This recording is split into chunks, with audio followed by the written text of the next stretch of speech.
What's up and welcome back to Kinda Funny Games Daily for Friday, December 8th, 2023. Of course, I am Tim Geddes, and I'm joined by the Nitro Rifle, Andy Cortez. Good morning. How you doing? I'm feeling great. Yeah? Yeah, how are you? I've been better. Yeah. You know what I mean? I've been better. Totally lost my voice last night, and it's the type of voice loss that hurts. Oh, you know no, that's I mean? unfortunate. It's very, very sore, because not only did we react to the Game Awards last night, and I was hooting and hollering. Oh, yeah, we were all hooting and hollering. There was a lot going on. It was Gia's holiday party afterwards. Yeah, I heard of, as I was in the lab kind of setting up what's going to happen with our stream afterwards today, I wanted to kind of get ahead of that. I heard you on the phone saying, should I go?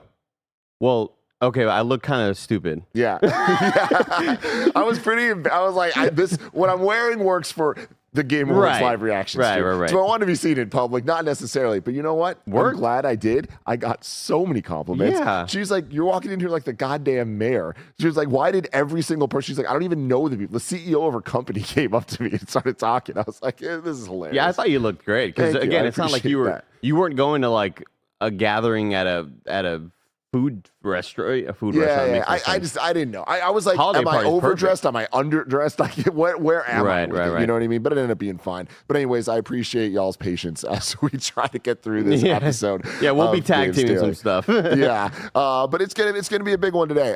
This is Games Daily. Each and every weekday, we talk about video game news and all that you need to know. Of course, you can watch it live on twitch.tv/kindafunnygames or youtube.com/kindafunnygames. You can also get it as a podcast by searching your favorite podcast service for Kinda Funny Games Daily, and we will be right there for you. If you wanted to go above and beyond, though, patreon.com/kindafunny is where you're going to want to go.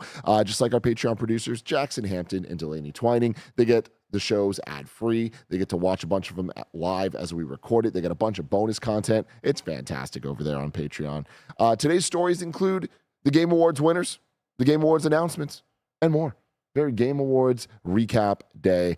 If you're watching live, you can correct us when we get stuff wrong by going to kindafunny.com/you're wrong. You can watch the VODs later on all the places I was talking about earlier. Little housekeeping for you. Our Game Awards reactions are up. So if you want to watch us react to everything as it happens, you can check all those out at youtube.com/kindafunnygames. And later today, Bless and Janet are doing a Kinda Funny meetup during the Game Awards. It's going down after the Giant Bomb live show. Tomorrow. Damn. Yeah. I'm so messed up on what days are. Like, obviously, today's not Saturday. Why does it feel like it is? Live show on Saturday from 3 to 4:30 at the Karl Strauss Brewery. Come through for GTA that. reveal really screwed us up, huh? Yeah, exactly. And today we're brought to you by Shady Rays and X-Reel, but we'll tell you all about that later. For now, let's begin with what is and forever will be the Roper Report. It's time for some news. We got 3 stories today, but it's more than that. Just a lot of things. A baker's dozen. We're going to start with the big winners of the Game Awards. After I do one really quick thing. Talk for a second, Andy. I think the thing that Tim is going to do is either correct something or clear his throat, maybe take about 5 or 10 lozenges. Game Awards was a blast last night, and not perfect, though. And we're going to get into that as well. I'm sure Jeff has seen a lot of feedback, a lot of feedback that is very necessary. And on the flip side of things, I don't think we got to get really mean-spirited with it. We can be normal human beings and let Jeff know how we feel about how it didn't really feel like a celebration of the industry, especially in one of the worst years that we've ever experienced in terms of job loss and things like that. So we'll get all into that right now. Tim, did you do the thing? I did the thing, Barrett. I slacked control something. So yeah, we'll get into it here. This is coming from IGN's wrap up of everything from Adam Bankhurst here, saying the Game Awards 2023 has ended, but not before it treated us to a celebration of the past and future of the world of gaming. While the Game Awards was filled with big reveals and news about upcoming games, it also obviously honored the incredible games and developers from the past year. Not only did Baldur's Gate 3 win Game of the Year and Shadow drop its Xbox version. So you all can check that out now.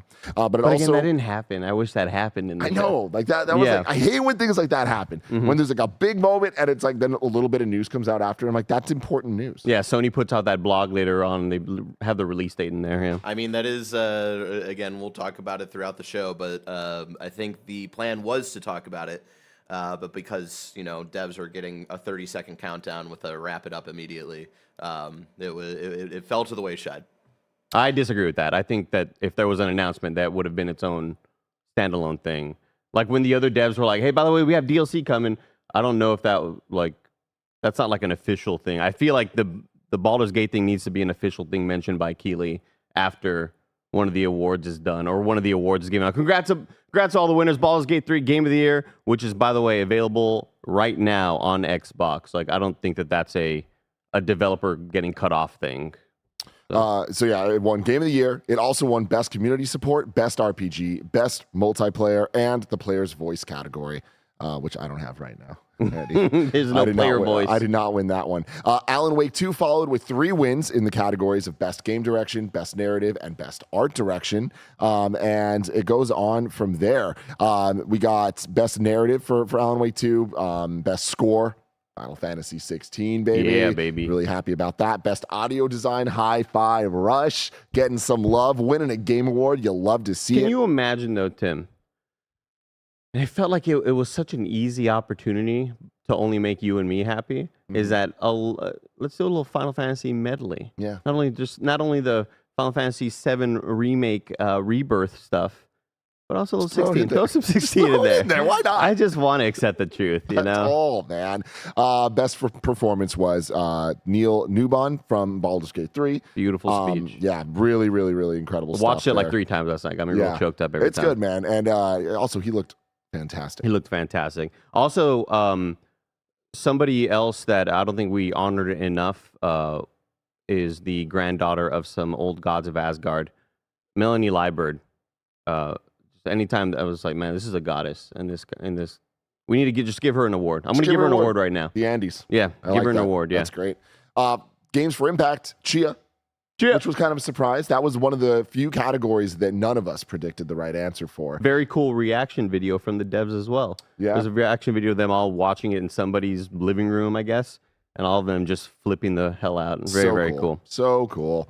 The best ongoing game was Cyberpunk 2077, which all of us did predict, and a lot of people are upset about because of like semantics and stuff. But I think it's pretty damn cool. Congrats to Cyberpunk. I agree. Yeah, I think a lot of the negativity seems to be kind of centered around, well, all they did was fix the broken game, but it's like, well, they didn't have to, and they didn't. They didn't have to. They didn't have to. They could have like fixed some bugs and just done that and been like, all right, well, now we're moving on to The Witcher, bye Cyberpunk. But there was a dedication there. There was a going above and beyond what we expected to even see with what Cyberpunk could do.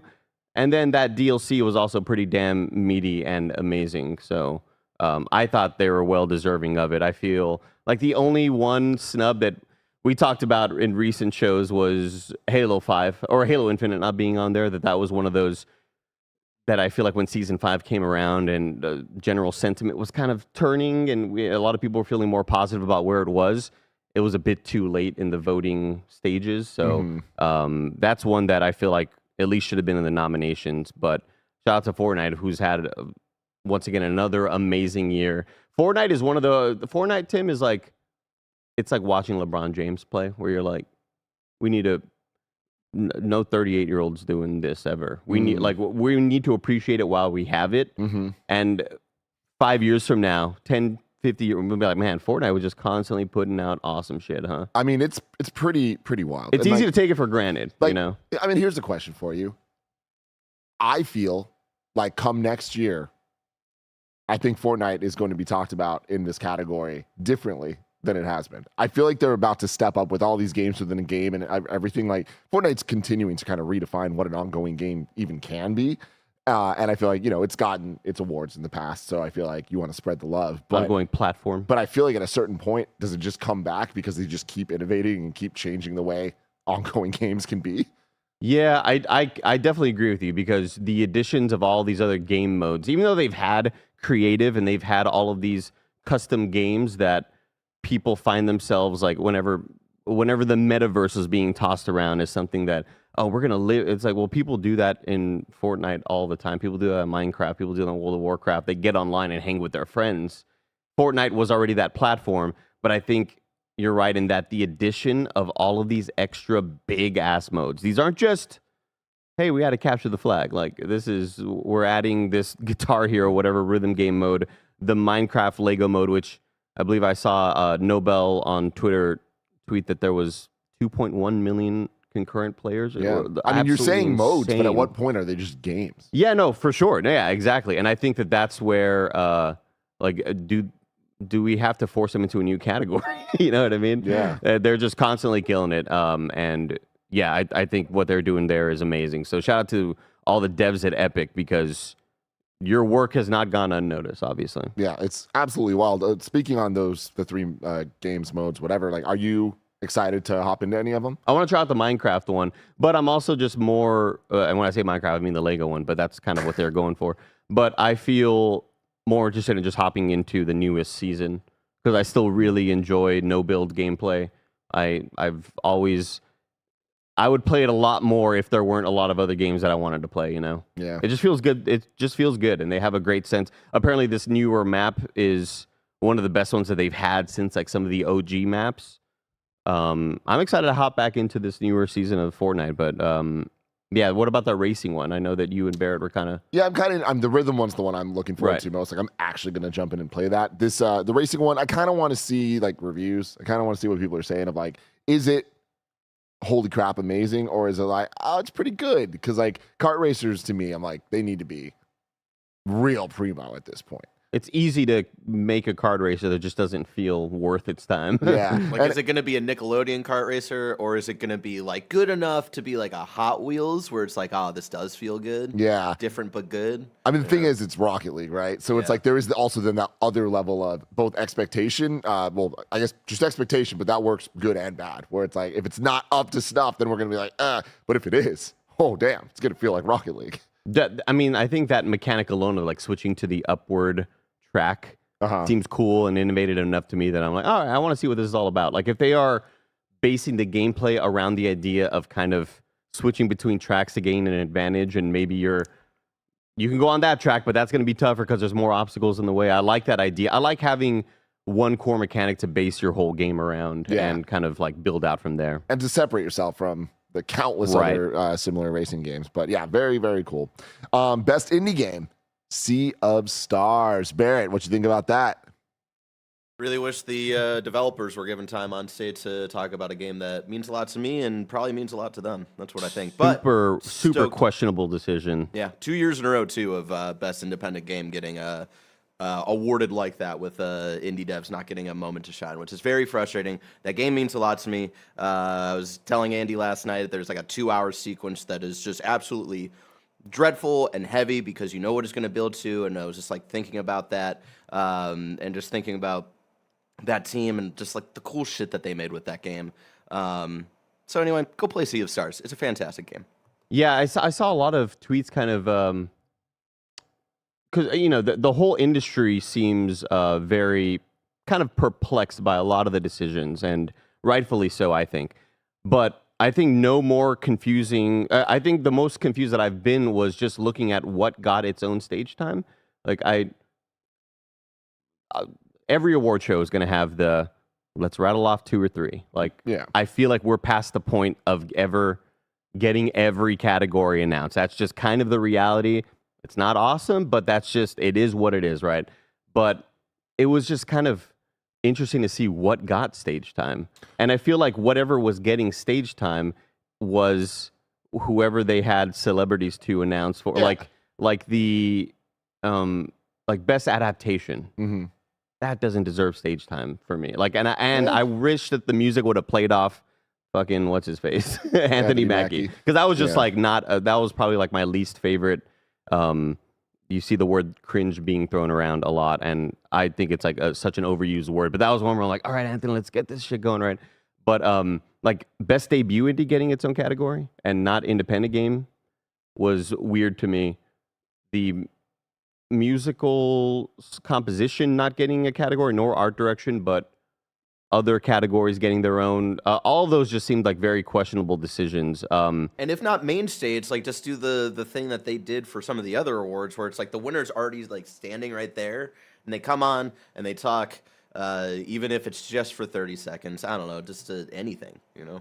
Yeah, I was just very kind of confused by what was given that sort of moment to have devs being appreciated, right? But I think it is a double whammy of you're given the time limit.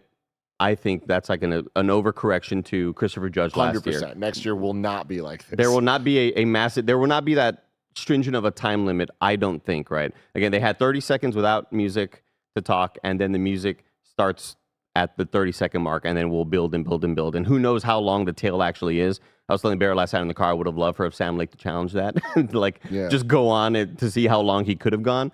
But it's not only that, but it was there were just so many factors that made this the worst year to do this. This is like the one year that you can 100% not get away with a lot of the stuff that was happening when it comes to not only just the time limit, but let's rattle off 5 awards in a row and not talk about them or whatever.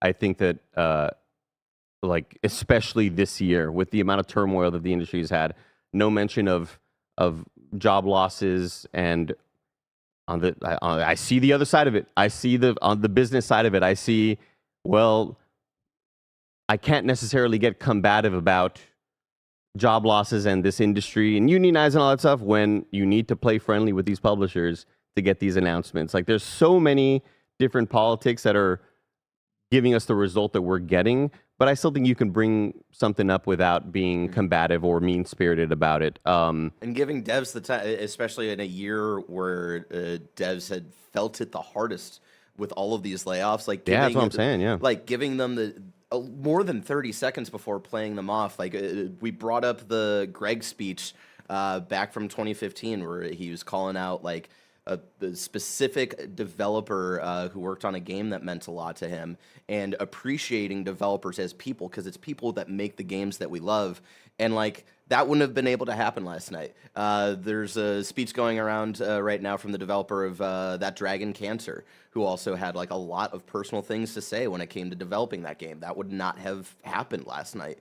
And I think that's just, it feels very shallow, especially this year more than most.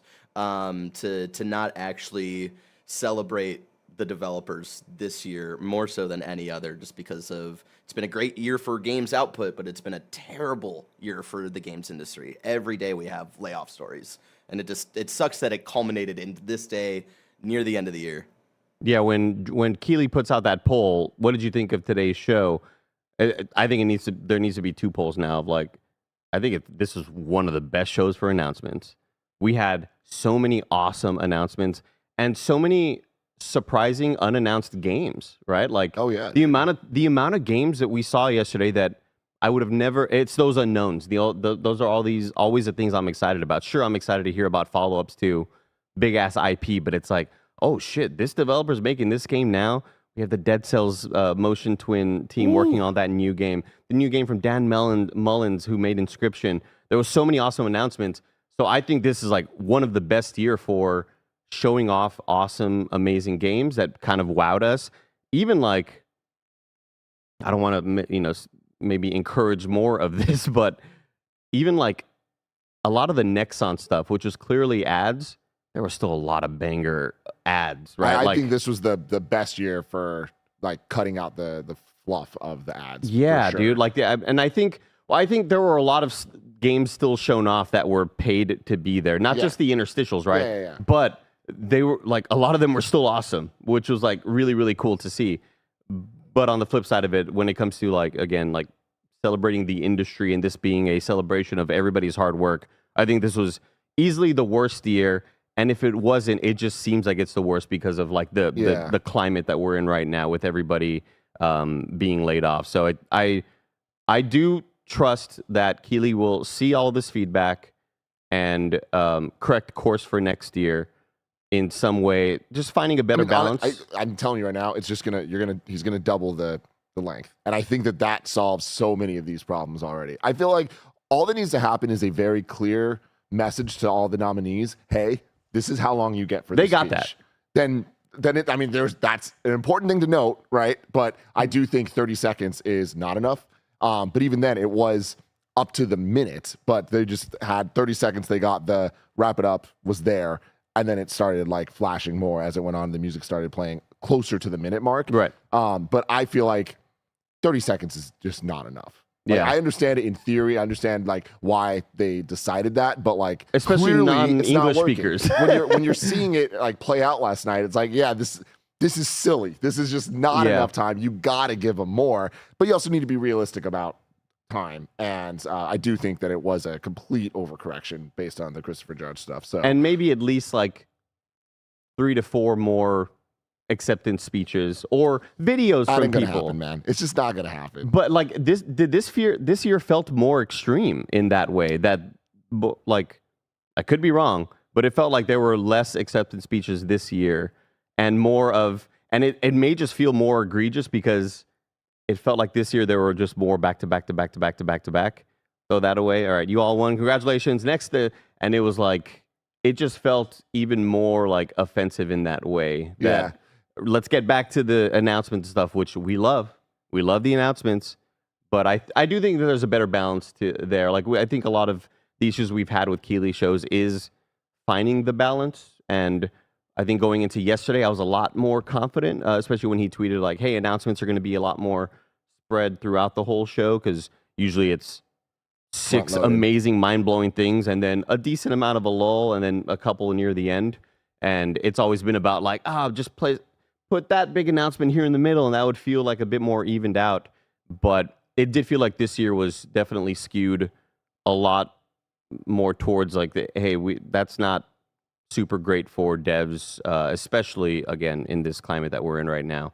I feel like a lot of it, the decisions there were based on control of like being able to know like what is going to happen in the sense of like having the focus on presenters that would come out and announce their game and talk about it longer. Like there was a lot more of that this year than there's been. And I think that makes a lot of sense when you think about what Keeley's trying to do here, which is like the future and like announce games and like support them over years in all of his different shows. And I think that this year did a great job of that. Like there was the one guy from Assassin's Creed Mirage, right? The Origins. Origins. Yeah. And like that was incredible. Like that, I think is one of the best Game Awards moments ever. Yeah. And I think that is the direction that Keeley's been trying to build towards. So I think seeing that type of stuff makes a lot of sense. What do you got here? Andy was just like wondering of like comparative of past years of like how much time was actually given on stage for acceptance speeches.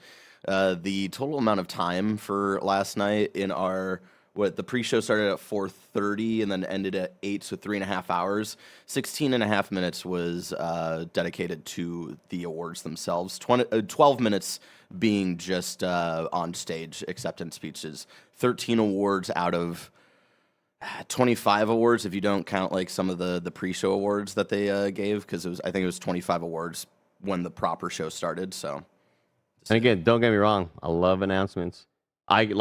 That is one of the main reasons I come to these shows. And you don't watch DICE. I don't watch DICE. You're right. You don't watch DICE, majority of you. But here's the thing. Watch it next year. But here's For the thing. Watch it next year. But this show feels like the one that legitimized what these awards are. They brought them into the mainstream. Anything else has always kind of felt ancillary. I know that's going to sound disrespectful, but to me, the Game Awards are like the biggest show. The one that wins that one is like the one that wins that award. And I was show. thinking about this too, like last night and this morning. I think the reason that so many people in the industry, like especially like the people who review and cover games, kind of take this a little bit personally, is this is the one where all of us come together and we vote collectively as an industry who cover and review games on like what is the game of the year. And so I think when it comes to that, that's why it feels weird. If this was a People's Choice Award, like, sure, make it more of like the like MTV Awards or whatever. That I get, but there's just something about like this being the one where all of us are coming together to vote on this. That's why it feels weird to me. Yeah, that's fair. I agree with that. Yeah, for sure. I just think it's more of hit a better balance, and hopefully, and I think it'll happen next year. I have confidence and faith that the messages will be heard. And again, there was some people in my replies last night being like, well, I think they were given a cutoff so they wouldn't talk about the layoffs. I think the devs were given cutoffs, and I quote tweeted one of them, and I was like, well, usually the people accepting the speeches are like the owners of these studios or the heads, and they're not going to talk about layoffs. Like they're giving cutoffs to shorten the time of the show, and that's or as much as possible because it's still 3 hours. Still, with ridiculously with that long. pre-show. With that pre-show, it's still a very long show, and yeah, like maybe Epic give Keeley more money so he doesn't have to have so many of those, and we can have like one less advertisement here or there, and we could fill that in with again, yeah, I tweeted last night 3 hours and 39 minutes that we watch, which is a long time. What's an extra 10 minutes for a bit more of the celebration so it doesn't feel so skewed? But aside from that, I mean, Blade. Holy shit, Tim. Yeah, let's keep going down this. Best mobile game went to Honkai Star Rail. Best community support was Baldur's Gate 3. Best VR, Resident Evil Village. Innovation in accessibility was Forza Motorsport. Best action game, Armored Core 6. Fucking Armored Core 6, baby! Oh my god. Best action adventure went to The Legend of Zelda Tears of the Kingdom, which I think was the only award that it won. Correct. I was still kind of surprised that Armored Core 6 won. I don't know why. Like, I just feel like You think more like people would have pulled for Hi-Fi Rush or something? I think, yeah, I was just worried, but then I shouldn't be surprised because Sekiro won Game of the Year. So, like, there's definitely enough respect for the, From Software and what they do, but I'm still very, very happy about it. I was super stoked. Jeff Keighley just tweeted, by the way, I do agree that the music was played too fast for award winners this year, and I asked our team to relax that rule as the show went on. While no one was actually cut off, it's something to address going forward. So, good. Cool. That's exactly what we want to hear. And at least one or two more people going up there. I think, like, Best Independent Game is the one that really bummed me out the most. That was the one that I was like, oof, man, not having like an independent dev go up there and like it's one thing to take that away from a Sam Lake accepting an award, right? Like Sam Lake's going to accept a lot of awards on a lot of stages, and it's still you still want a team that large making as massively successful as a product as that, whether it's team at Larian or at Remedy. But for like a small ass team to like that's so huge for them, and for them not have that moment, I think like kind of stunk. And I would love to see both of the independent awards or whatever those versions of them are in the future have those moments on stage. Yeah. Oh, so was the tweet just right now? Yeah. Okay, gotcha. Best RPG went to Baldur's Gate 3. Important to note, Spider-Man 2 didn't win anything, which is definitely a bummer, but also not a surprise. It got Spider-Man 1, man. It did, man. Did Spider-Man 1 win anything in 2018? I think it got audio, but I could be wrong about that. Okay. Yeah, Can you look that up as I keep going through? Thank you. Yeah, because we were all kind of blown away, and I'm still blown away by the dual audio tracks of voice acting having two effort tracks. When they're swinging, they sound different. The actors sound different, and they sound like they are going through physical exertion. And I'm still blown away by that. And I feel like if this is the first time that happened, there would be more. You know what needs to happen, Tim, in order for there need to be like more. I'm telling you, there need to be more for your considerations. Mm-hmm. The way the Oscars do this a lot, like putting out billboards for your consideration. We want to be nominated. We're so and so animation studio. We want to be nominated for this Emmy or whatever. I think like devs just need to put out like some sort of video in a much more bigger and marketed way, because a lot of people just don't really know the tech and the improvements, and a lot of people don't know what to be impressed by. Yeah. And if they were to like see what, hey man, we put extra effort into making sure that this sounds good. We put extra effort into making sure that these visuals always look good from this angle. Like if we see little snippets of that stuff being put out, I think on social media as opposed to just only YouTube, where a lot of those videos do go out, but that doesn't really get everybody's eyes on it. I think if there were efforts there, then more people would know like I just mentioned, what to be impressed by and go, oh shit, Spider-Man does all of these fucking things, similar to how we feel about a lot of these accessibility awards where we see what Naughty Dog does for The Last of Us and Uncharted. Damn, they should win. Look at all this work they're putting in, you know what I mean? Spider-Man 2 did not, or Spider-Man 1 did not win anything in 2018 as well. Gotcha. Best audio went to Red Dead 2. Insomniac. Insomniac, looks like you needed a little Dutch in your game. Oh, no, that was Arthur Morgan. Indeed we do, Arthur. That's my Dutch. Best fighting game went to Street Fighter 6. Best family game went to Mario Brothers Wonder. This is one of the few things that I'm like, man, Disney Illusion Island deserved this one. Mario Brothers I was Wonder. pulling for that just for you two. Thank you. Yeah. I mean, real talk. Like, if you have a family, you should play Disney Illusion Island. It's Go hug them. It's so Like, damn honestly, good, man. The way you sold it, like that, I think like people who have kids, like it. The way you talked about it being like baby's first like Metroidvania, and It's then the so fact good. that you can play it all together, like that sounds dope as hell. Dude, it is going to turn so many little kids into Metroidvania fans. Like, that alone, I think, is impressive. But, like, that's just one thing that's great about that game. It's beautiful. It sounds amazing. It's, like, legitimately fun. It's a fun 100%. So much about it's great. Obviously, I love Mario Wonder. I love Mario Wonder. I really do. But it's, like, it's not the best family game. Honestly, Tim, I'm worried about the future, man. Every time I go back home and all my nephew's doing is playing Fortnite and Apex, Yeah. I'm just like, I'm disappointed in you. I need to get, anytime I try to get him on a single player game, he'll just, although he did beat Pokemon Sword. Oh, okay. Yeah, that's like the first game he's ever beaten. Dang. And I was like, well, at age 6, I beat Mega Man 2, but it is what No it big is. deal. No big deal. Best sports/racing game was Forza Motorsport. Best sim strategy was Pikmin 4. Shout out to Lakers. Great for that. Yeah, great for that game, which has largely been kind of undercovered because of everything else coming around it. It's still one that I want to get to. I bought that shit. Yeah. And I really want to get to it. I just don't know if I'll be able to this year. Content Creator of the Year was Iron Mouse. Best multiplayer game was Baldur's Gate 3. Baldur's Gate 3 pretty much sweeping, man. Oh, yeah.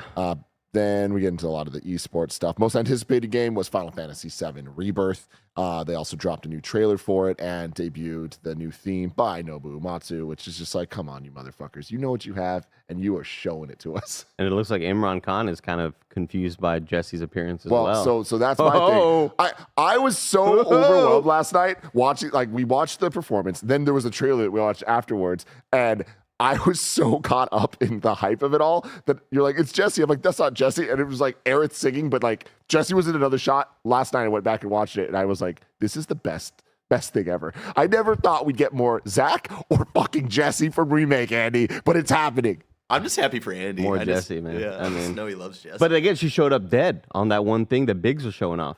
Yeah.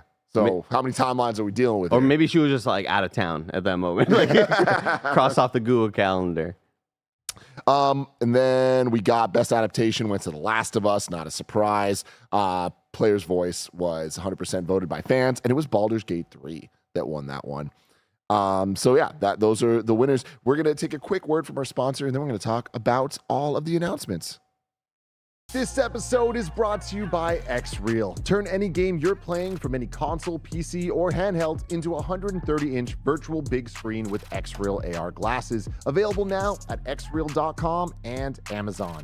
Xreal AR glasses usher in the era of wearable displays and are perfect for gaming, watching movies and TV, working at a desk, or checking out augmented reality apps. Xreal AR glasses connect to Xbox, PlayStation, Switch, plug directly into your Steam Deck, ROG Ally, PCs, Macs, iPhone, Android. You see where I'm going with this. Kevin Coelho has been playing with the new Xreal Air 2 Pro glasses and unsurprisingly is absolutely obsessed with them. It's awesome. It's the big screen experience, perfect for using on the go or at home for playing games anywhere on the biggest screen possible. The picture you see is crisp. The built-in speakers give you rich audio. The glasses are lightweight, only 2.5 ounces. And because you control where the virtual screen appears, you can rest your head, neck, and shoulders comfortably without getting any of that tech neck you get when you're staring down at the screen.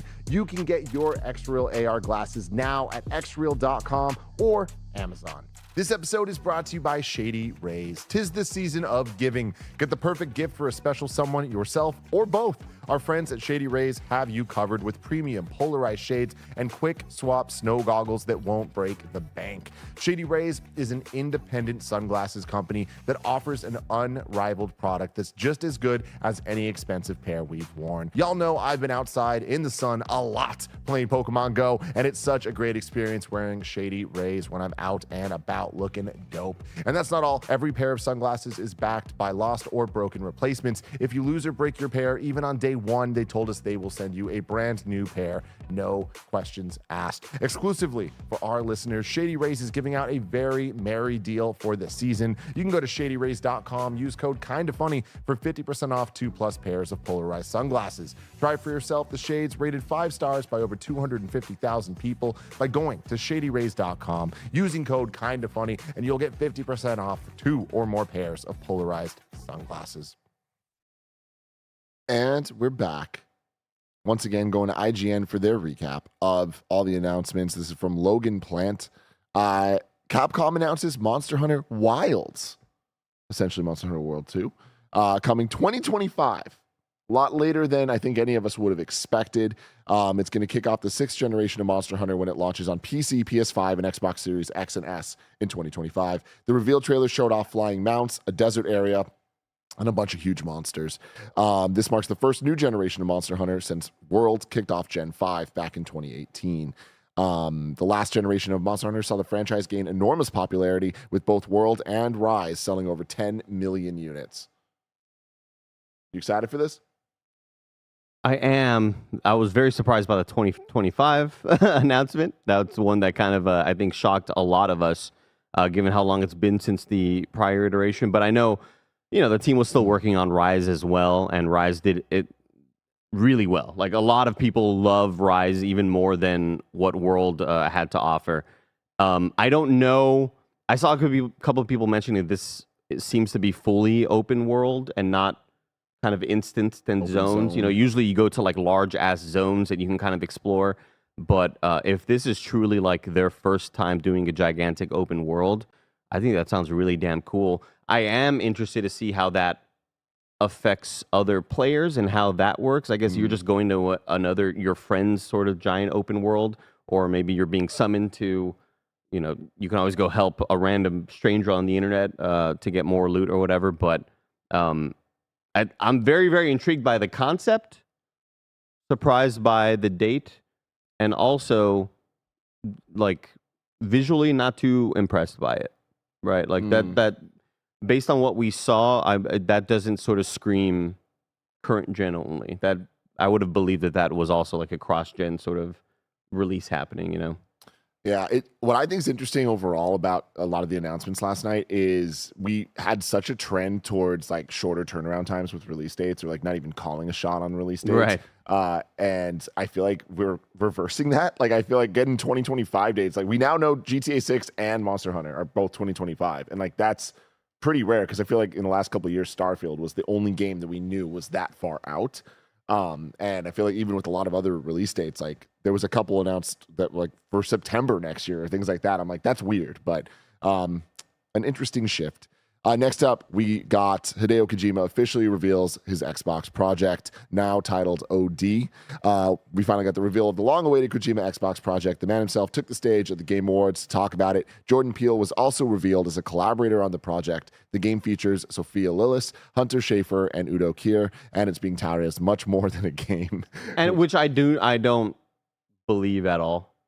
That's my weird kind of hot take, is like, I feel like there have been many times where Kojima says that the next thing that he's working on is genre bending. This is gonna, and I feel like it's still gonna be a game. Remember when it was like Death Stranding? It's like maybe we're already playing Death Stranding. It's like, I think it's still gonna be a game. And I did notice, and I put in the Slack last night that people were pointing out that the same door he walked out is the same door from PT, which I thought was such a cool little... I just got chills of you saying that. Like, yeah. It's just so freaking cool. Like, look at that. Come on.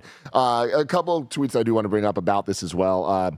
Hideo Kojima tweeted, OD does not stand for Oxygen Destroyer nor Open the Door, which I don't know where he got that. I don't know if any of us were thinking that. Because it's overdose, right? Yeah, that's what it was initially kind of hinted at, right? So yeah, it's just I don't think anyone was thinking oxygen destroyer. Maybe open the door, sure, but mark me down for a wrong prediction, man. I had that wrong. I had oxygen destroyer. And then on the KFGD Doc Barrett, I put a tweet from Madeline Stanley actually. She last night DM'd me and she was like, "Hey, I got some shit for you for Games Daily." She tweeted, "If Flanagan Film is one of the other collaborators on OD with Kojima and Jordan Peele, I will pass out." And Mike Flanagan responded and said, "I'm not involved, but I'm very excited to play it." And she says, "Me too. Hope we see you in the video game space someday because I think it would be epic." And he says, "Oh, it'll happen." Oh, So, pretty cool. Pretty damn cool. Madeline out on the streets reporting. Exactly. Wow, look at this. She's on Hot in Your Tail's #1 games journalist. Jesus, watch out. All right, watch out, Andy Cortez. That's awesome as hell. I mean, me, being a lifelong Mike Flanagan fan, of course, of all of his shows, of all of his different properties on Netflix, that's very cool. And I'm not super surprised by it, given the amount of times we've seen him at dinner with Kojima, but it's still cool nonetheless. Yeah, very, very cool. This cast is crazy, man. Hunter Schafer in a Kojima thing. I'm very stoked on that. Really interesting trailer, very Kojima-esque. But we have to talk about it, Andy. We have to bring up the fact that Greg knew. How did Greg know? How did Greg know? What the fuck? How did Greg? There's always been a very strict KindaFunny rule. Mm-hmm. If you have any sort of insight, you do not put it in the predictions. That's the rule. That's a spoiler. That's also cheating. We don't do that. Don't do it. The camera cut to him. Should we just play the? Let's play the clip. Let's play the He's going to show a teaser for this experiment he was working on, this second project from last year, right? Going to be horror. We've all wanted a horror game for Hideo Kojima. It's in association with Jordan Peele. Oh, shit. Oh. God, this guy's bringing it. What you're working on. Oh, wait. Oh, Greg nailed it! Oh, Greg nailed it! Oh, my God! Greg fucking nailed it! He nailed it! How did Greg know? Everyone, please welcome Jordan Peele. Ominous. Greg, no! Kojima behind Holy us. shit! He's watching us.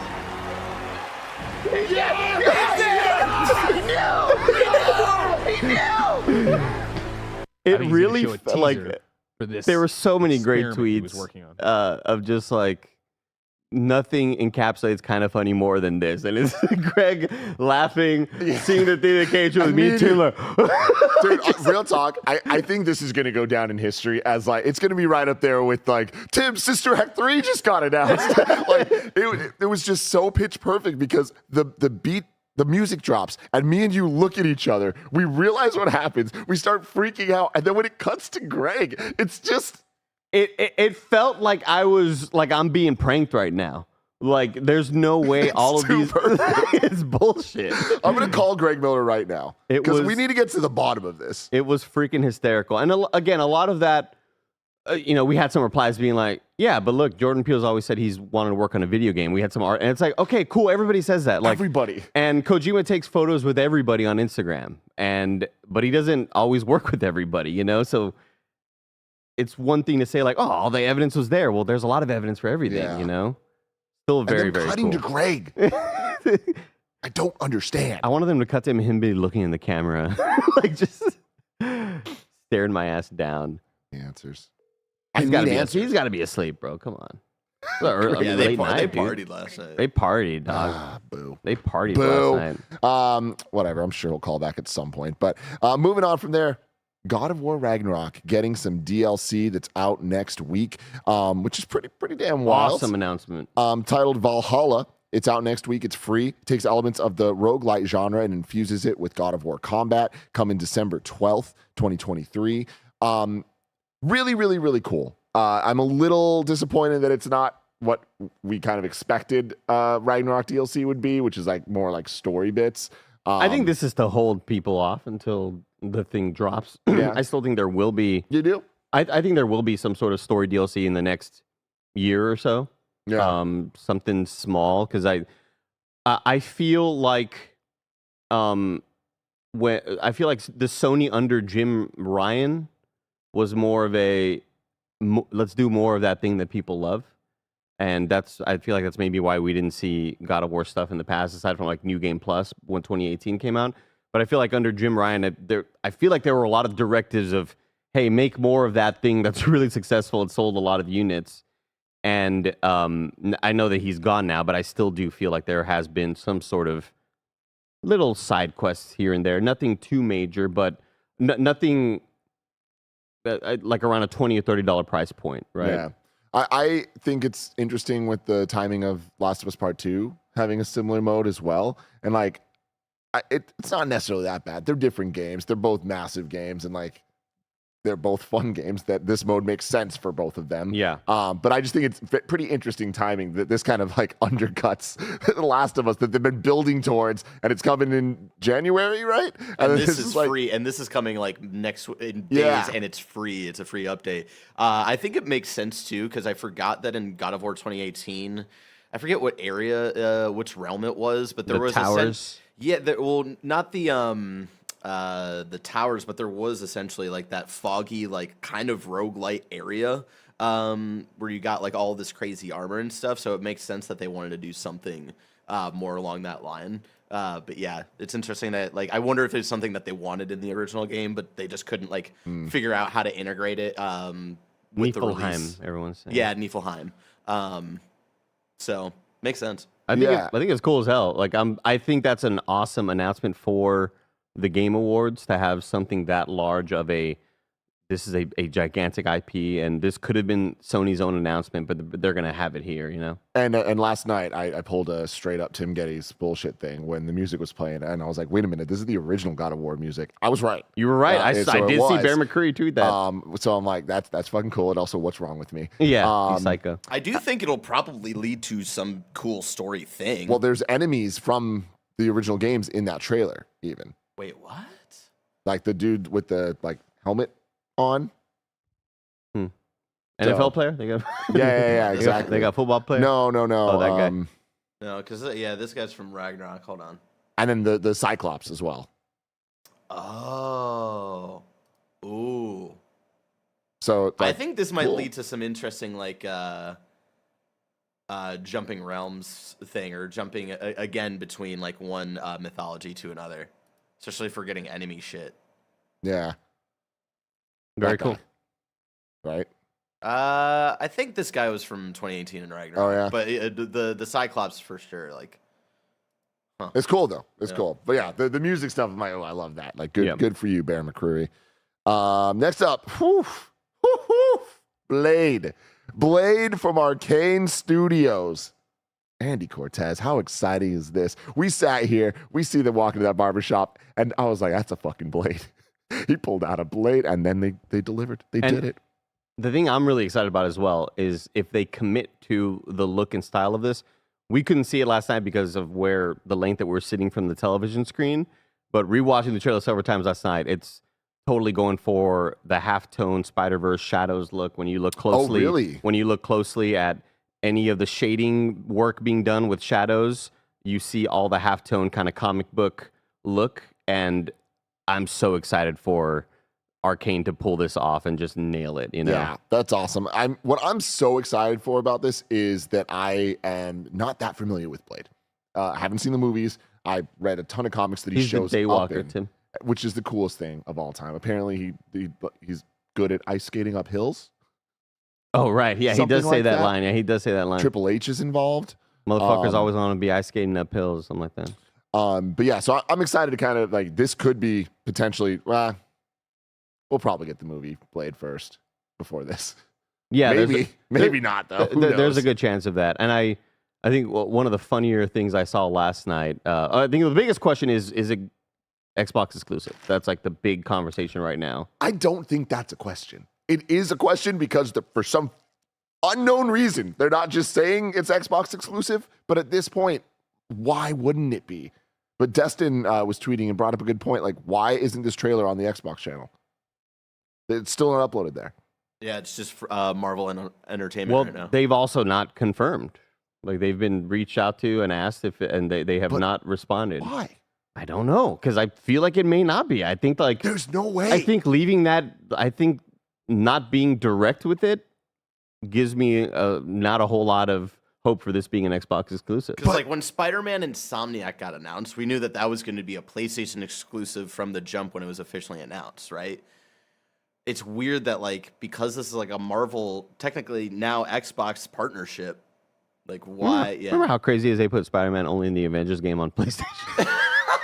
It's crazy, bro. That is crazy. I'm baffled that we could be on December 8th, 2023, and we're still having conversations about these Xbox acquisitions and are games coming out potentially in 2026. Are they going to be multi-platform? It makes no fucking sense to me. There was a great tweet that I saw last night that I kind of just laughed thinking about what the situation would have been, because Pete Hines, formerly of Bethesda, now retired, living his best life on the beaches, sandy beaches of San Diego. Yeah, exactly. He says, Dinga and Arcane have something special up their sleeves with this game. Their pitch was fire. I was like, man, their pitch was like, hey, we made all these other games. We want to make a Blade game. Like, yeah, okay, cool. That's it. That's all I need to fucking hear, right? This is just going to ooze so much style. I want to be able to give him new power. You got to have a teleport power. Like, you know what I mean? You got to, after the cool sort of blink ability in Deathloop, I want something similar to that here. This game is going to be strikingly visual. Like, it's going to be so sick. I think you'll get a blink in this game in some way, shape, or form, just because they went from having that in Dishonored to keeping that in Deathloop. So I feel like it's a staple in like their gameplay kind of realm. The development just started on Blade, so it could be a while until we see it again. But very exciting stuff. This is we've given Marvel Games so many props over the years for committing to the vision of finding talented teams and giving them the right projects. And I think that way more times than not at this point, they have succeeded in that. There have clearly been some bad examples, things like Avengers. But when you look at the Spider-Mans, Guardians of the Galaxy, even Midnight Suns, right? Like, right. So many different Marvel Snap. So many different genres of games that they're finding the right people to make them. Like the creators of Hearthstone made the Marvel card game. That just makes sense, right? You know, Insomniac making a Spider-Man game. Like, it's great. Arcane making their second vampire game. Yeah. Different Arcane though. Expected last night. Oh yeah, sure. I was expecting last night like a Redfall remaster, remake, or whatever. Yeah. Yes. So Dinga, the lead studio co-director or co-creative director at Arcane, Leon, says, "Thank you so much for watching our announcement." And the next two quotes are, "Let's do a single-player immersive sim hybrid with all the shit we love." The next quote is, "Okay, and let's make it a Blade game in third person in our own crazy version of Paris. And somehow this fever dream fucking happens. This is surreal." I mean, you got to be just so excited that one of your most trusted studios, that at this point, they are one of the studios that you say, go do your thing. Mm-hmm. You're going to kick ass. We know it. We're excited to see the final product, right? Like if I'm Phil Spencer and everybody at Xbox, I'm like, all right, I'm going like radio silent. I don't want to know updates. I want to just play this game. Like what a match made in heaven. Yeah.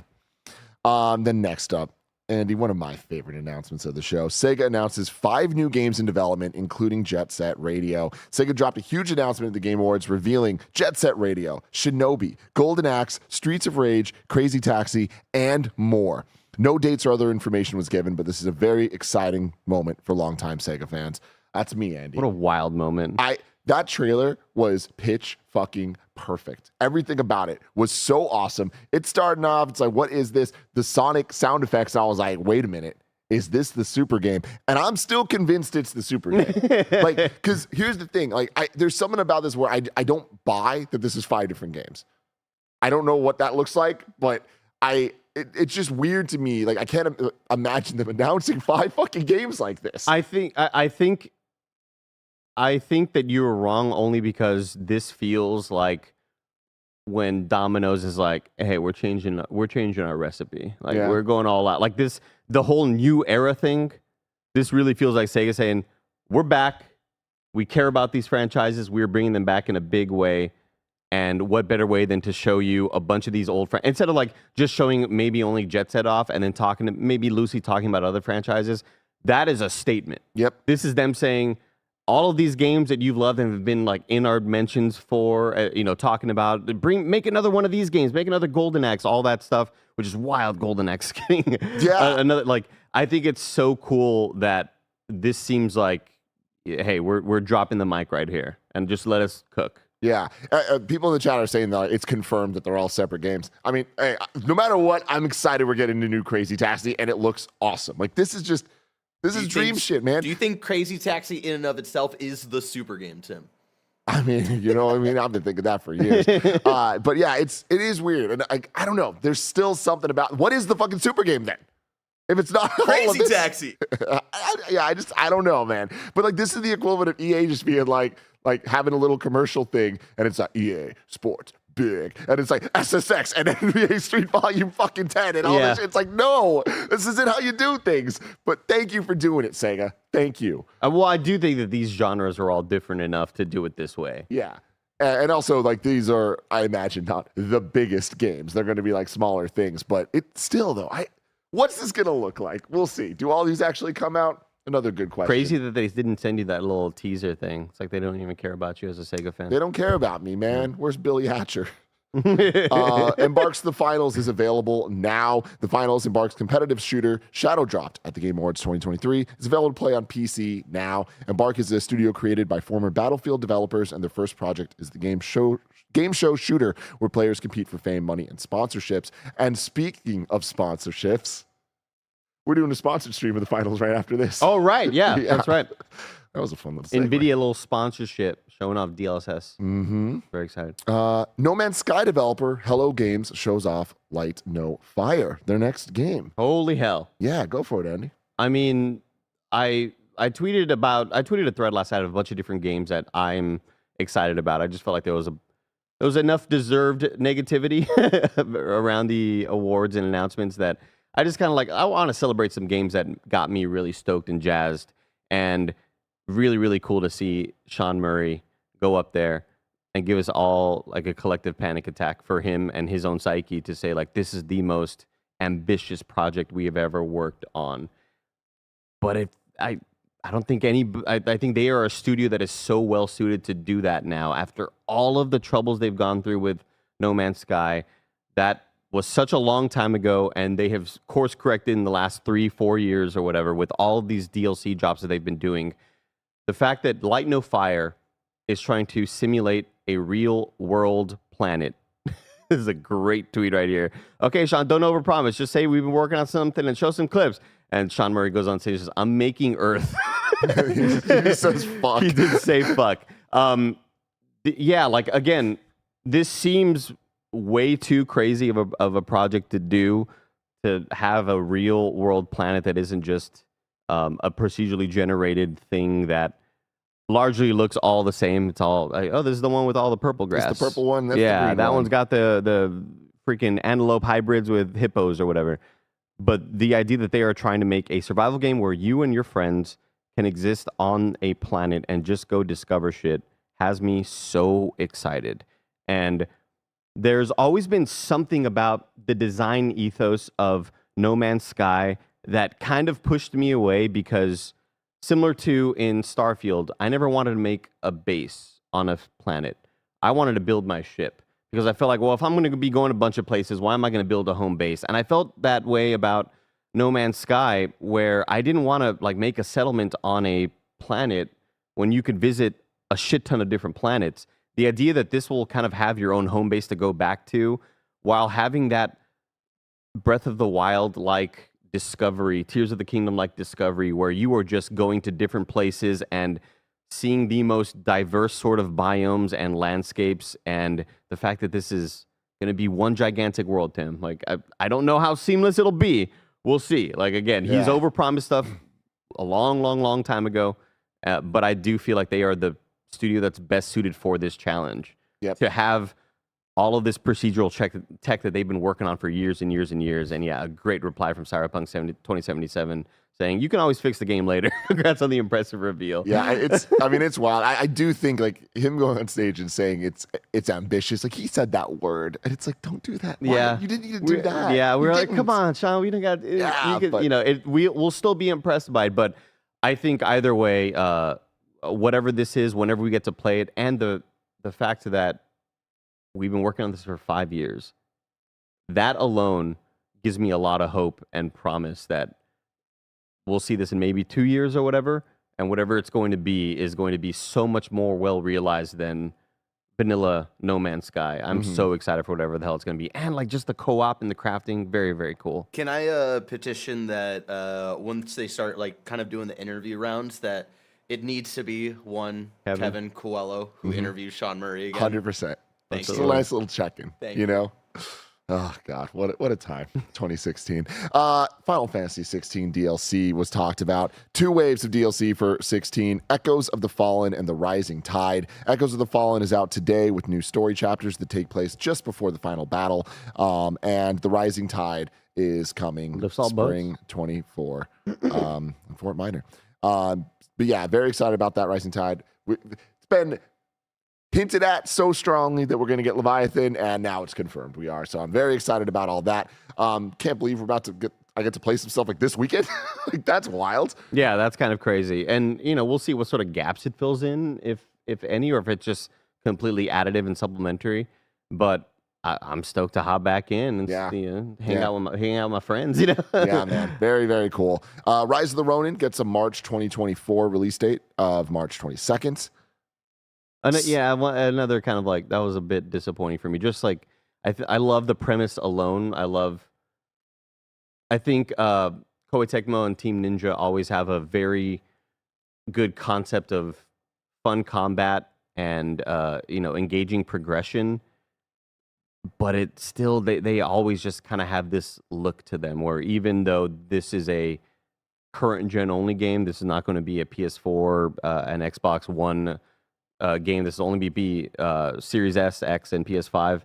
It still always kind of looks lacking visually. It doesn't really like show me that this is a game that needs to be purchased day one. There wasn't anything like overly impressive by it. And as somebody who played through and beat Wolong this year, still had a good time with it, but I needed more than what we saw, you know what I mean? Like, I needed to be more visually impressed by it, because there's so many moments in Wolong where, like, God, in certain times of day, this game looks beautiful, and then in certain times of day, this looks like the game designers left the shadows off, and like it looks very flat in a lot of moments. Well, Andy, you're getting a birthday present next year on your beautiful birthday of February 16th. Skull and Bones is coming out. And you can play 3 days early. Boy. Play 3 days early if you pre-order it. For all you February 13th birthdays out there. Yeah. A little pre-Valentine's Day gift, you know what I mean?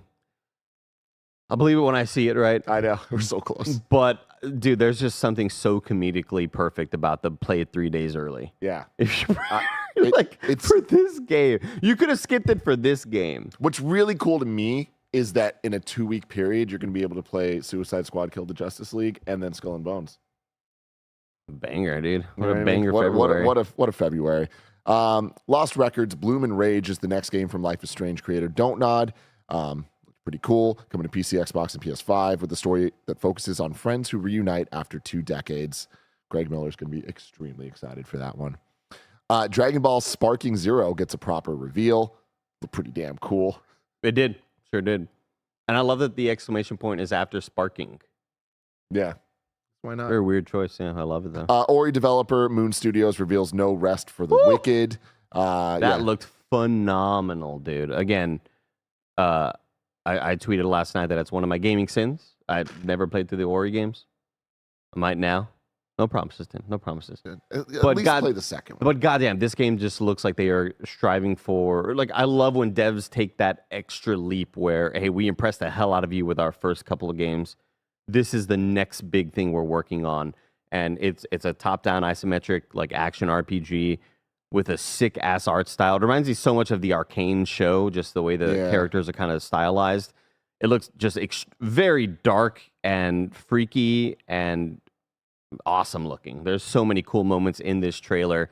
But again, the visuals are kind of what really strike me, because it has that look of like a pre-rendered top-down game where all the lighting in this game looks freaking phenomenal. All of the cast shadows, the God rays coming through everywhere. Like they absolutely killed the presentation on this. Yeah. Cool verticality. Like you don't see that a whole lot in it's an isometric interesting games. isometric verticality. Yeah. Very, very awesome looking. BioWare veterans reveal a new RPG called Exodus. The trailer revealed players will take the role of the Traveler, exploring the universe while avoiding enemies known as Celestials. Is that the one that Matthew McConaughey said he was in, but then we didn't hear him in that trailer whatsoever? So, this game I'm in, I live in Austin. I was walking by the studios and I said, "Shoo, I'd love to be in that game right there." And Shinobi tweeted out last night about this game. Shinobi 602 on Twitter tweeted out about it and got me even more excited. I wasn't super impressed by some of the animations I saw in this. It looked like the art was phenomenal, but the character running just kind of didn't look super right to me. But Shinobi writes, Exodus is a new story-driven sci-fi RPG with time dilation, where if you go to certain, like your family will grow older and and faster in some cases, and different playthroughs may differ. And then says the stories by the Mass Effect writer Drew Karpyshyn, BioWare and Naughty Dog vets. You're putting a team together and having a lot of elements that are gonna hopefully make me happy. But this is one that kind of looks like a impressive looking sci-fi shooter on the outside, and then kind of once I'm learning more and more about it, I get a little bit more excited hearing that the lead writers from some of my favorite games are working on it. That's rad. Big Walk is the next game from Untitled Goose Game developer. This one looked weird. Yeah, weird and silly. Yeah. Kamuri is the first game Ikumi Nakamura's new studio Unseen's making. This looks rad as hell. So much fun, so much style. I hope it's good. It looks like a cooler version of, I made the joke last night. Ghostwire Tokyo. Ghostwire Tokyo. Dead by Daylight gets a spin-off called The Casting of Frank Stone. It was officially revealed. This is the Behavior Interactive and Supermassive Games collab situation. Jurassic Park Survival is coming from Saber Interactive. This was one where we're watching the trailer. We're like, all right, when are we going to cut to the mobile game? When are we going to cut to the strategy thing? And it didn't happen. It looks like it's just a Jurassic Park game. So the coolest thing about this is hearing the devs mention that we're so excited for you to play it, inspired by Alien Isolation. Oh. This is going to be a game where it takes place right after the events of the initial Jurassic Park movie, like immediately after, and you are a survivor that didn't get to make it out off the island. Wow. You're on Isla Nubar, and you are just having to sneak around in this very horrific setting, which seems awesome as shit. Which is why everything in the movie that we saw was like everything from the movie, or everything in the trailer we saw was from the movie, because those settings are still present because they just happened. So that solved a lot of the issues I thought I had with it. So good for them. Just the idea of, I don't necessarily need a whole lot of combat or anything like that, but the idea that you were just sort of trying to not get killed by a lot of terrifying dinos seems really cool, and probably one that I'll gladly watch someone play for sure. That's very cool. Very cool. Visions of Mana was revealed by Square Enix. Hellblade Senua's Saga gets a lengthy musical performance and trailer, but no release date. Trailer was phenomenal though. But still saying 2024. So Joseph Ferris Brothers, A Tale of Two Sons is getting a remake. Looked really good. Looks real pretty. It is coming February 28th, 2024. Former Payday developer reveals Den of Wolves. Cool name. Awesome Very introduction. Cool. It's a techno thriller cooperative heist game. It's a cool way to explain a game. Yeah. And when they talk to their little like LED light things on their mouths lit up, they know style, they know presentation, and I know they're going to knock it out of the park with visuals. Hopefully the gameplay is as cool. Black Myth Wukong has a release date. It is August 20th, 2024. I was mentioning last night, very cool to see that trailer not in like a compressed 1080p video that's been taken from a 480p video, because I feel like that's every trailer on YouTube. When I try to get something high quality, it always just looks like garbo. I mentioned last night, hopefully the problematic devs can be ousted, or so I don't have to feel like a dirtbag when I play that game, because a lot of awful controversy surrounding the developer. Tales of Kenzera Zhao is coming April 23rd, 2024. This one was definitely a highlight for me. One of the best intros, one of the coolest looking side scrollers. So cool. EA Originals showed off Tales of Kenzera, stylish looking 2D side scroller coming from Silver Rain Games. It's coming April 23rd, 2024 on PS5, Xbox, Switch, and PC. It looks really damn good. Yeah. Really, really, really good. Air Dash. Oh yeah, baby. Palia is coming to Nintendo Switch next week. It's a cozy MMO. Outlast Trials is coming to consoles on March 5th. Rise of the Golden Idol was revealed, coming to Steam, PS5, PS4, Xbox, and Switch. As Dusk Falls is coming to PS4 and PS5. Last Sentinel was revealed. This one had a lot of weird body horror stuff going on. Again, my big prediction: whenever this comes out, it'll be Andy's Game of the Year. It looks sick as shit. I mean, this is the one where that lady's just got that transforming helmet and she's got a cool cyberpunk looking pistol. It looks like Blade Runner in Tokyo. Yeah. You know, the helmet's sick. The style is cool. It's all cinematic, of course, but I love the vibe that they're kind of going for. Zenless Zone Zero is coming in 2024. Space Marine 2 coming September 9th, 2024. Oh, I missed that. That's exciting.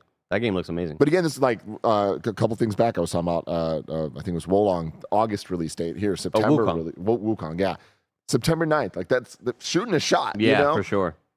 Well, that game's also been delayed several times. Yeah. Mecha Break gets a flashy combat trailer. Oh, that was cool, too.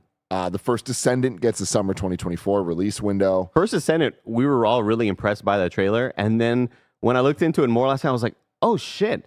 Mike did a sponsored stream of this, a Twitch bounty of this.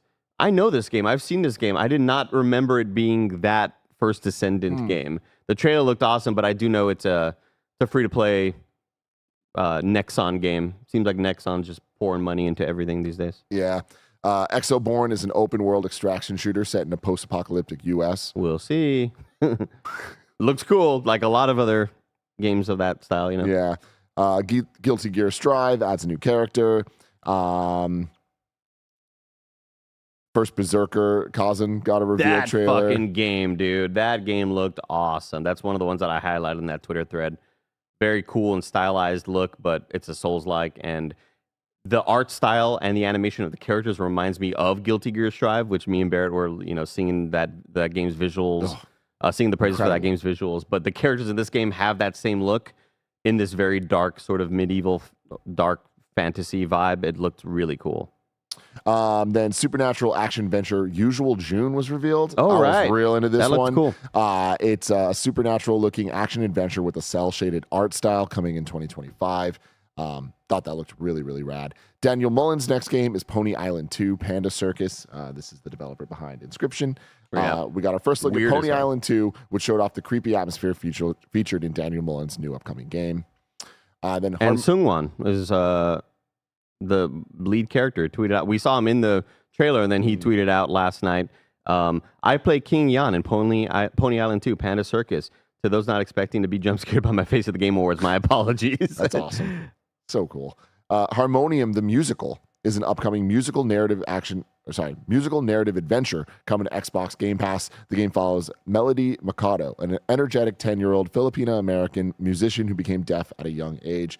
This one looks really cool. I'm excited to give it a shot. I didn't love the visual, like the art style of it itself, but everything else about it, I was like, yeah, this seems really, really cool. Yeah, I was really in love with all of the ASL, like all that animated work that goes into that. Seems like such a cool and challenging undertaking to happen for those animators, but yeah, it seems very impressive. Yeah. And then next up, oh baby, Dead Cell Studio Motion Twin reveals Windblown, and man. Windblown's the next game from Motion Twin, the team behind the acclaimed 2D roguelike Dead Cells. Windblown has an emphasis on co-op gameplay with fast-paced action and gorgeous anime-esque cutscenes. Motion Twin said it was craving a lightning-fast combat roguelite, but it didn't exist. So they started development on Windblown.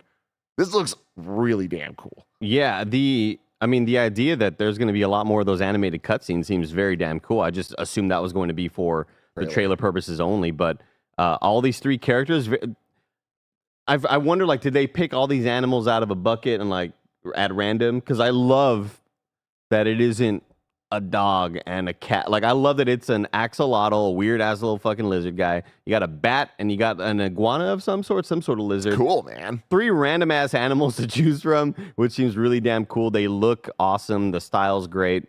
And yeah, like when you see that from the studio that brought you Dead Cells, like, oh my goodness, this is something that I hadn't even considered could have been in development, you know? I mean, like the multiplayer aspect of it is very interesting. Like, I hadn't even considered this type of game having, like, especially it looks like it's 3 players. Like, Yeah, multiplayer Hades, man. that seems right, you know? Like, from the makers of Dead Cells. Like, Yeah. oh, dude, let's go. And then Thrasher was announced from the developer of Thumper, man. Like, oh, so many, like, great announcements for, like, smaller games last night that are, like, hype. Like, this is incredible stuff. Absolutely. Indie dev Drool showed off Thrasher, which looks to be cut from the same cloth as their previous game, Thumper. Flashy colors, thumping music, and lots of action was shown off in the reveal trailer, coming to PC sometime next year. World of Goo 2 was revealed. Crazy. Cool surprise. Sequel coming from 2D Boy and Tomorrow Corporation, the same duo that put out the first game in 2008. Arknights Enfield is coming to PlayStation 5. The Matchless Kung Fu got a reveal trailer. We got another look at Suicide Squad Kill the Justice League. And then, we just start getting into some other more addy type things. But yeah, overall, I was very, very happy with the announcement side of the Game Awards. Yeah, this was one of the and maybe it felt less impressive with the announcements based on the length of the show. But I again, even some of the ones that you could kind of tell were ads still looked awesome. They didn't just feel like a game that you would play. Again, it's really tough to talk about mobile games and not sound like we're hating or being dismissive of them, but like you just don't usually see games like that on these big of a stage. But a lot of these games that really felt like Nexon was paying to be there in a lot of cases, the game still looked cool. In a lot of moments. I think this award show had some of the best announcements in recent years. And I'm not just talking about that big celebrities teaming up with this developer or whatever the hell. Just random games that you didn't know existed and now they're on your radar. This was one of the best shows to do it, I think. Yeah.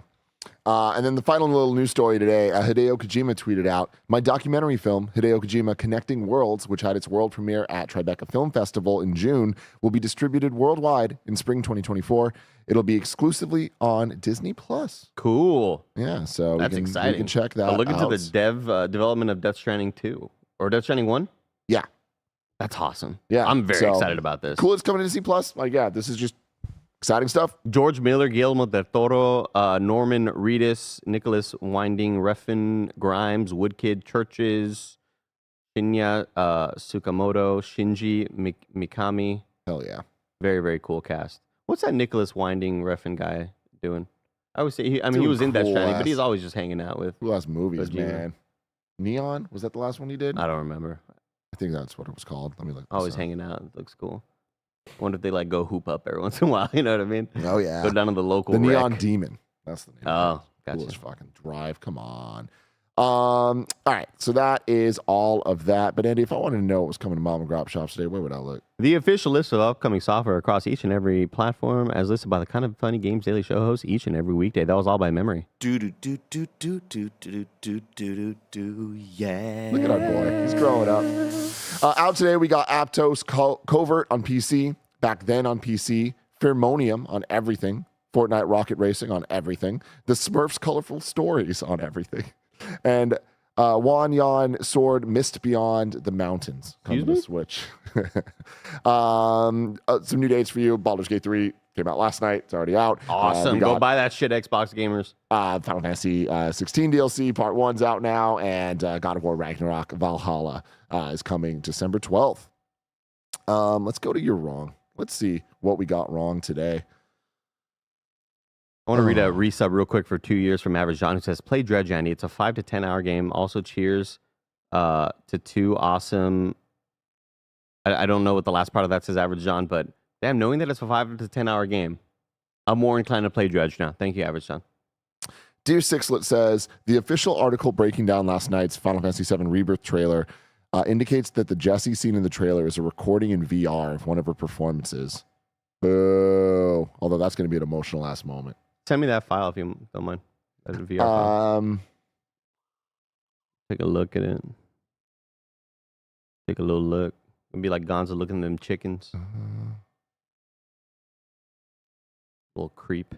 Steve says, not technically you're wrong, but those of us confused by the lack of the Baldur's Gate 3 announcement should check out Sven's Twitter. The idea that he was so overwhelmed with the win that he just plain forgot to mention it is the most wholesome thing I've seen in gaming all year. Hats off to the team. My favorite part was that fucking trophy just clanging against the fucking suit. It was so funny because those mics are so good at picking up a lot, so you don't have to stand super close to it for the people that are maybe like too far away from it. But wow, what an amazing ding, ding. Like it just kept on hitting it. It was awesome. That thing is heavy, man. That thing is heavy. So was his suit. And then, yeah, exactly. Sisa writes in and says, despite Insomniac having 4 games nominated, Sunset Overdrive, 2 nominations, Spider-Man 2018, 7 nominations, Rift Apart, 6 nominations, Spider-Man 2, 8 nominations, for 23 nominations total, they haven't won a single one yet. Damn. They're getting Meryl Streep. Yeah, they're getting Meryl Streep, man. They're getting Streep. Insomniac, Meryl Streep. That Venn diagram's the circle. Please let's not talk about S-tier studio ranking stuff. I don't want to hear that argument. They're S in my heart, damn it. Yeah, totally, dude. Shout out to the S-tier Insomniacs out there. Let us know in the comments below what was your favorite announcement of the show. And just have a good time, man. Celebrate some people. Be cool. Be nice. It's gonna be a real short post show after this. Real short. Because I gotta go run and get that stream ready. But it's been our pleasure to serve you too. Yeah. There's a handshake. You wanna run? Do that? Yeah. Me and Bear can handle this. That was fun. Whoop. Whoa, look at him. He's here. Wow. What's going on, everybody? Welcome cool. to your super cool, super chat, super post show with Tim motherfucking Geddes and myself, Barrett Courtney. I just want to run through some Twitch subs or Twitch resubscriptions. If you want to right now get any super chats in for us to quickly read. But before we do, shout out to Dr. Rongo Bringer, who resubscribed with Prime. If you got Amazon Prime, that means you got Twitch Prime, which means you can sub to us for free, essentially, using that that sweet Bezos money, but you have to do it on your own and resubscribe every month because they want you to forget. They want you to forget that you got that free Twitch Prime. Shout out to Call Me Aurelius, who resubscribed for 1 month at Tier 1 for 21 months and says, I was very happy to watch the Game Awards with you guys. I went back and watched some of the other reactions, and it genuinely felt nice to see you all were excited about games. Everyone else felt like they were just watching the news. I mean, there is a weird balance, right, Tim, of like there are some people who are live reacting, but they are still like writing articles and stuff like that. So I get it. I understand. Yeah, I mean, it's rough out there. Not everybody can be a Tim Geddes who throws out his voice an hour into the show. I know. Yeah. God, it's so damn funny. Like, I'm such a loser. That's the only way I could put it. But like, there is just a genuine excitement that I get. Like when something I like is happening or something surprising is happening, I turn into a different person. Like when I watch it back, I'm like, why am I the way that I am? But like it's great though, and I love that we have what we have here. Kind of funny. Poor little Chalupa resubscribed with Prime for 22 months. Thank you so much, John B. Muffc. Resubscribed with Prime for 75 months. Enigmatic1 resubscribed with Prime for 63 months. It says 63 months and counting. Domina. Okay, I get it now, Mike. I talk a lot of shit to you, Mike, for not being able to pronounce Twitch names, but some of them are just crazy. Domina Tordum resubscribed with Prime for 23 months. Martza subscribed with Prime for the very first time. Thank you so much, thank you, Martza. Central Time Scudworth resubscribed with Prime for 65 months. Hip Albatross 23 resubscribed with Prime for 57 months and says, my reminder went off. We'll never forget what you did, Bezos. Never forget. We'll never forget Bezos. And also Tim knew what he did. Yeah. Average I knew what I did. And how did Greg know? That's the question we need to ask now. How did Greg know? Average John resubscribed for 1 month at Tier 1 for 24 months and says, play Dredge, Andy. Oh, Andy already said that. Nitro39 resubscribed for 1 month at Tier 1 for 36 months and asked what's everyone's favorite announcement. I think we already kind of talked about that. Mine was definitely Blade. Yeah, man, it's tough. Favorite announcement, I mean, there was a lot that I really enjoyed. I think I have to go with Windblown, though. That's the one that I was like, oh shit, that looks incredibly damn cool. The Sega stuff, though, is just near and dear to my heart. Yeah, the Sega stuff was cool. I just have too many questions about it right now. Mr. Hawks 182 resubscribed for 1 month at tier 1 for 29 months and says, Barrett, are you ready to cry through Persona 3 moments again? And all of those sweet reload graphics. Yeah, I think I mentioned this in our reactions last night. And obviously, I'm ready for Persona 3 Reload. I'm ready for it to be in like all the remade graphics and all this stuff and a new engine, not having it be PS2 graphics anymore. But it really hit me last night of seeing more of like the animated cutscenes, that like all of that stuff is going to get recreated. Your main character's persona awakening near the beginning of the game seemingly is going to be in engine, but it's going to be hype as hell. I'm really excited for moments like that. Holy shit. And like, I know Tim and Andy were kind of teasing of like just the random weird, like, I'm moonwalking. It is what it is. But they like, this is the, I don't know, 6th trailer for Persona 3 Reload. Like, they've just been doing trailers just for the fans of just like the goofy shit that you can find. So yeah. I loved it. Was it weird to have that, like those moments on a big stage like that? Sure. But I was into it. Guardian Ramsey resubscribed for 1 month at tier 1 for 6 months. EA Lil resubscribed with Prime for 4 months. Let me know how to pronounce that. Shepard0777 resubscribed for 1 month at tier 1 for 29 months. And D Stala resubscribed with Prime for 9 months and says, I yelled at the TV when Tim missed the Sid reveal. Insane. I went back to it. I know. I played all the Final Fantasy VII stuff wrong, and it's not my fault. I was just overwhelmed with so many emotions, but I missed so much shit in that damn trailer. But very, very exciting. Last one, Lizard Wizard PC resubscribed with Prime for 7 months. If there's any more after that, they'll talk about it on the stream afterwards. But let's go over to Super Chats, Tim. Yeah, I got those here for you. We got Dan H saying the highlight of the night was when the homie broke out the Buster flute. Absolutely. Flute guy having a second flute was not something on my bingo card. He had 3 different ones. Good for him. Awesome. That was so incredible. We got Street Shadow saying, did you guys see the going away gift that Jim Ryan got in retirement as he's retiring? PS1 style PS5. Also, Jim's not totally retired. That's in March. I have not seen this, but that sounds very cool. That's cool. Really quick, something that I want to show you, Tim. I don't know if you've seen this art that Nintendo of America posted after getting the best action adventure game for The Legend of Zelda Tears of the Kingdom. Oh, look at this, dude. Look at that. Fuck, that's it's really so cool. good. And here's me hoping a little bit too much hope, right, Tim? Nintendo Switch 2 gets announced, comes out fall next year or whatever. And then I don't know if they repackage Tears of the Kingdom, but that they use this as the art. Because that would be like, why make this art? Why make it? Oh, man. Not just for a Game Awards post. It's too good. We need to throw this on the wall and do something at some point, because this shit is hot. Let's do another breakdown of Tears of the Kingdom. Why not? Let's do a trailer breakdown now that we've beat the game. Like, that could be interesting. Brandon Bishop says, apologies if we touch on this, but I got to say it. Tons of amazing reveals, but it's an award show. Trailers shouldn't get in the way of winners. We did talk about it. We're going to keep talking about it. It's incredibly complicated and layered. And yeah, I mean, like, you got to find the balance. You got it. And it will never happen. The balance will never happen. And that is what it is for what the Game Awards is. There needs to be a better balance, though, an increase in support of letting the devs talk after they win. That's 12 minutes for a 3.5-hour show is fucking wild. So they got to figure that out. Yep. Garrett says, Tim, I don't know if anyone told you, but last night your jacket made me think of Channing Tatum from 21 Jump Street, but much older. Looking fresh as always. I don't know if that's a compliment or an insult. You know what I mean? I think it's a bit of... It sounds good.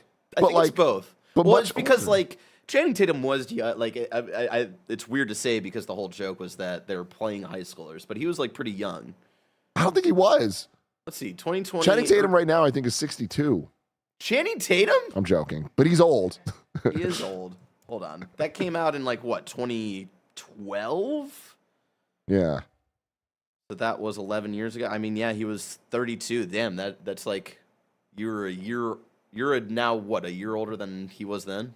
Yeah, I'm 34. So 2 years? Okay. Yeah. Damn. All right, well. I don't look like Garrett says Tatum. Another $2 and says it was a compliment. I appreciate you. Thank you so much. That was great. Cool. All right. Well, that's it. We're gonna make our way over to the final stream, sponsored by NVIDIA. You get Bear just disappeared. That's crazy. You can go check that out on twitch.tv/KindaFunnyGames, or you'll have to make the jump over on YouTube. I don't like this. I don't like this at all. Oh my God. Until next time. Bye.